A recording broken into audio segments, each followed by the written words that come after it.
This is the Hidden Killers Podcast with Tony Bruschi and continuing coverage of the case against Rex Heuermann. Otherwise affectionately known as the Gilgo Beach Killer or the Long Island Serial Killer, allegedly. Lots of new information coming out. More so, I think, to scratch our itch of what the hell was going on in that house.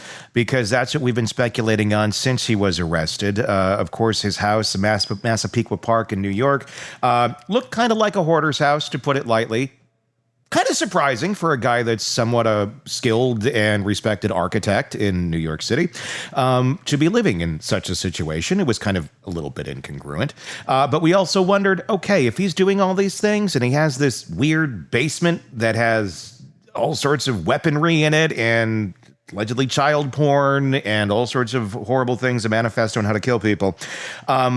What's going on there? What's going on with the wife, Asa? They've been married for decades. What about the kids? Did they know what was going on? And the new Peacock documentary that came out that was produced by G Unit Productions, yes, G Unit, 50 Cent, it dives into this, and it goes into great detail. We hear Asa in her own words. We hear the daughter, we hear the son, we hear a lot of people come out and discuss what life was like with Rex. Joining me to discuss, Dreeke, retired FBI special agent, chief of the counterintelligence behavioral analysis program.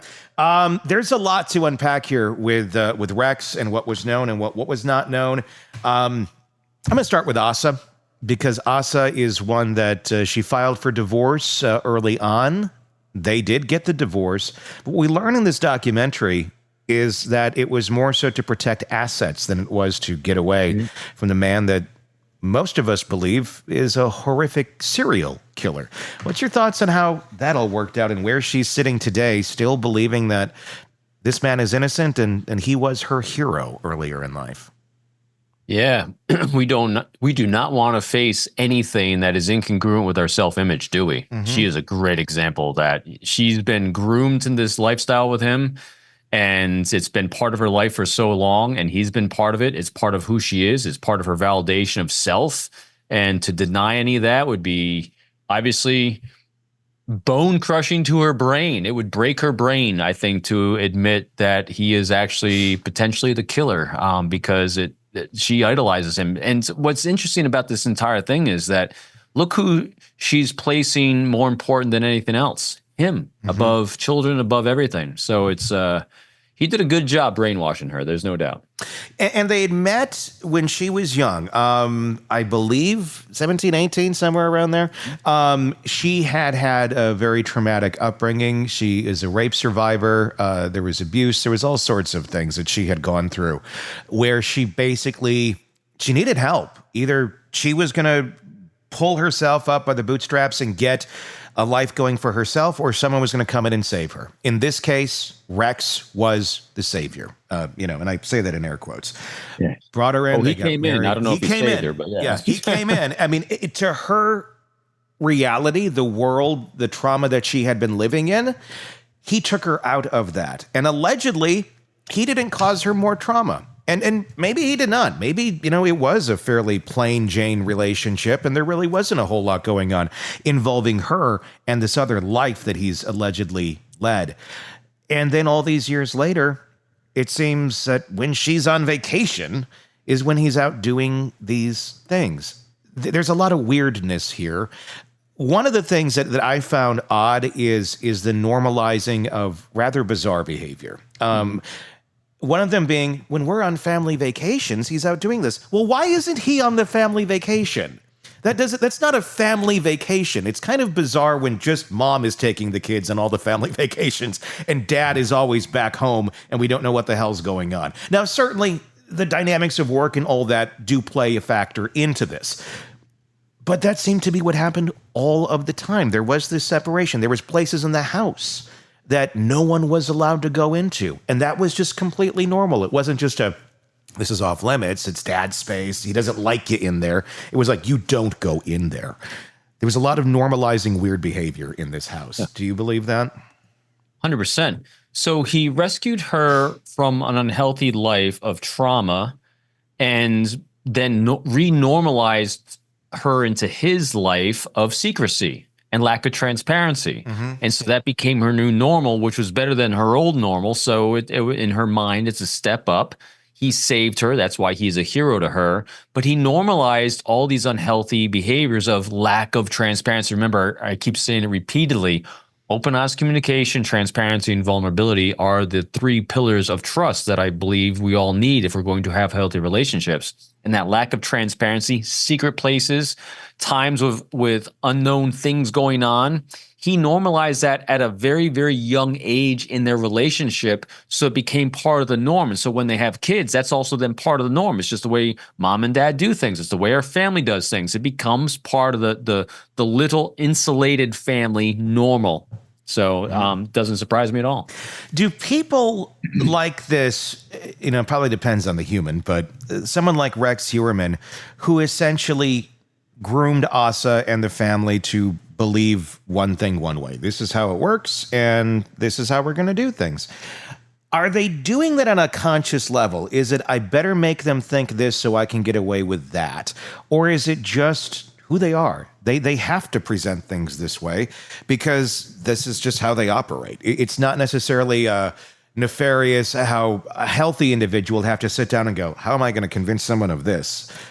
An unhealthy individual would just naturally be able to do that because it's just, well, this is how life has always worked out for me. It's just, it's how my motor runs, if you will. So I'm going to liken this to alcoholism, believe it or not, okay, in the sense that what happens is with someone that's a deep-rooted severe alcoholic, their entire existence revolves around thinking about alcohol and how to hide that amount of drinking they're doing from everyone in their lives. And so it's not necessarily a conscious thought. It just becomes who they are of how to duck out of here, how to have a private stash here, how to have a behavior here that's hidden from over here. And so it becomes part of their entire existence about how to live a secret life within a life that's exposed to everyone. And so it's not necessarily a conscious thought. It's a habit of secrecy. It's a habit of betrayal, of hiding themselves even from themselves, but definitely from the world around them, so they can put up a false front, so they can look normal to the world around them and healthy to the world around them, as they have a subculture in their own mind that it's thoughtful, but at the same time it's habit. And that's I think, a big differential between a healthy person and a very broken person. Yes. It's just, the prism, the operational, it's a different operating system. If we're all operating on Windows 95, which I feel like most of us still are. I haven't heard that in a long time. Still get the blue screen of death every now and then. Yes, and it's the blue like, screen of death. Control Alt to delete. Exactly. Just unplug the thing. Like, let's reset. And think about it, everything I just said too is a total lack of transparency and openness. And so I always, with all the behavioral skills, tools, and techniques we talk about, and I train people all the time on, they always say, well, isn't that just manipulation? I said, the greatest counter to any sort of manipulation or even influence or persuasion where there's covertness involved is just be transparent.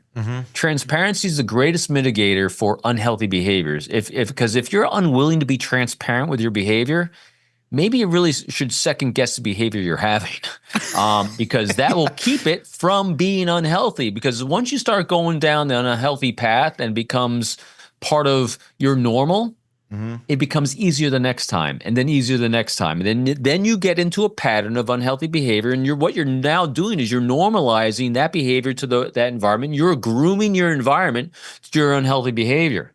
If you just started with transparency at the beginning, you avoid it at all. You avoid it entirely. I know I'm pie in the sky, Robin, very optimistic, rose-colored glasses. But hey, I got reps doing this shit. Yeah. It's the way it works. No, it very much is. And Rex operated a certain way.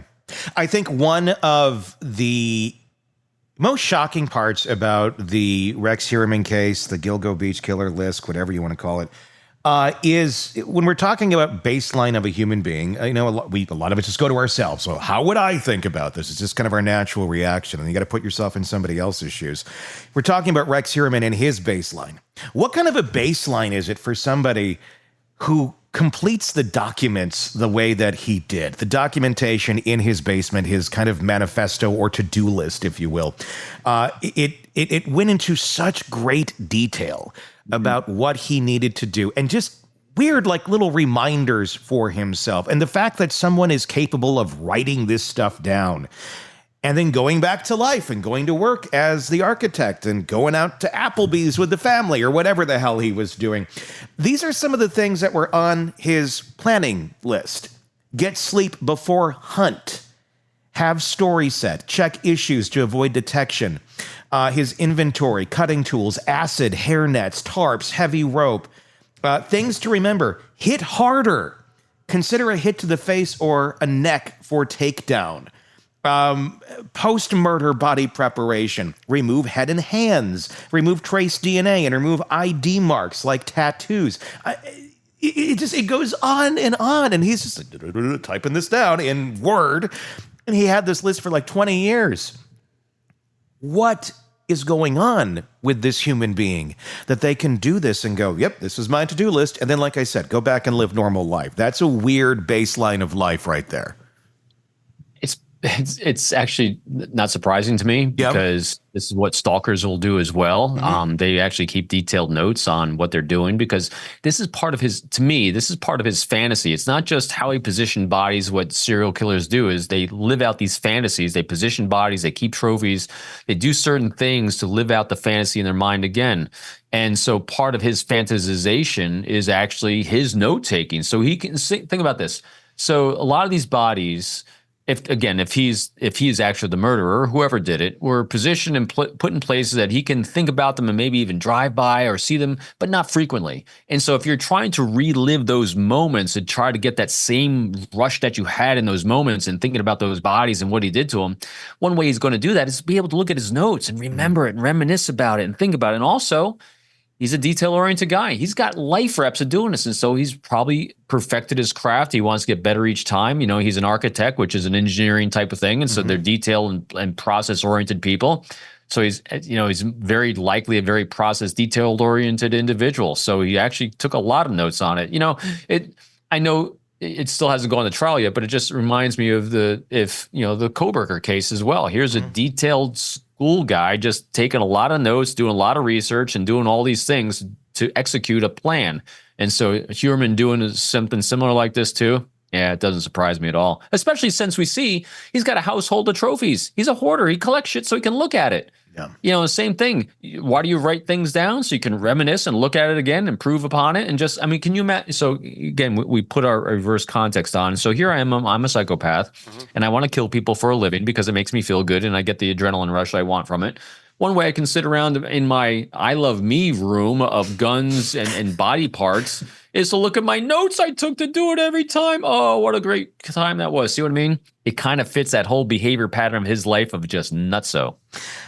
It's my scientific term of the day. Nutso. The very scientific word of nutso. Yeah, Robin the behaviorist. Yeah, he's nuts. It's what the hell is going through his mind when he's doing that, though? When he's sitting down in his little den and lair. He's having a good time. Think about it. He's having a great time planning this out. He's like, oh man, think about it. So again, I don't think these are like spur of the moment vacations. His wife says, Asa says, hey, we haven't had a vacation in a while. You mind if I take the kids? He's probably saying, hey, I saved us some money. You guys really deserve a vacation. So I'm planning this whole thing out for you, a great thing. And so in his mind, he's got part of his excitement is planning a vacation for his family because part of that planning process is this planning process. He's a planner. And so he's just sitting around slowly, methodically, taking his notes. I planned them to get out on here. On this date, I'm going to do this. I mean, he's probably going slow and reveling in every moment of this entire planning process. And then afterwards, what is he doing afterwards? Like some people take photos on vacations. He's going back and looking at his notes. Again, a lot of conjecture, a lot of, me, Robin, leaping way out there on this. But if we're trying to understand what could possibly be the reason why someone has behavior, makes sense, doesn't it? That's a great question that would have been really lovely to have asked in that documentary. Who planned the vacations? Yeah. How did that go down? Was there a lot of planning involved? Who did it? Who paid for it? Who was going, hey, just like you said, because then his family is looking at him like, oh, he's the martyr. He's sacrificing his time. He wants us to go have fun. even though he can't because his work is so taxing. And they come back going, thank you for that vacation, Dad. I wish you could have come. My God, it would have been great if you were here. Oh, I know. I'm sorry. It's work. Gotta My keep guess us. Yeah. is the hero Yep. planned the vacation. Yep. That's why, and people use words with a lot of meaning. Her using the word hero Yeah. says it all. He's a hero to her because in her mind, what do heroes do? Heroes sacrifice themselves for us, for others. And so in her mind, what behavior fits that? All these things that I just described is the behaviors of a hero. He convinced her that he was the hero all those years over and over and over. It is a weird way to describe your significant other, especially 20 some years after he rescued her or whatever. Being a hero is a weird one. I mean, it's like I admire them, I love them, I trust them. They are a great human being. Just What you need for someone to cover your tracks, though. Too, yes, isn't but it? if you are the hero, that's a new level. That's like you don't question the hero, and that seems to be kind of the home that they lived in. They didn't question what he was doing down there. They just, he's this good of a guy.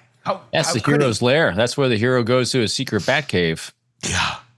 Except he's No looking kidding. at. I mean, just think about it. I mean, it's anytime people try to make these things overcomplicated, you're really working too hard at it. This guy's a simple animal. This simple animal had his den, as a predator wolf. He had his sheep around him protecting him.